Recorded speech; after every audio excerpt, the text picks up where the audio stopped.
Witajcie drodzy widzowie, macie okazję zobaczyć moje nogi i Agi. Aga rusz nogą. I będę robił dzisiaj śmieszną rzecz. Znaleźliśmy taką oto papryczkę i ona się wydaje, rzekomo ma być ostra i to jest pierwszy challenge na YouTubie, nie kiedyś już se kubeł mąki wysypałem. Dobra, próbujemy. Ja, Niklaus, teraz tą papryczkę wprowadzę sobie do ust i zobaczymy, czy jest bardzo ostra.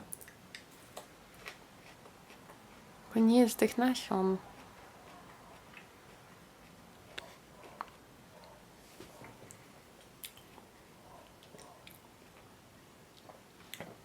Cięcie! Nie wiem, czy udajesz, czy serio.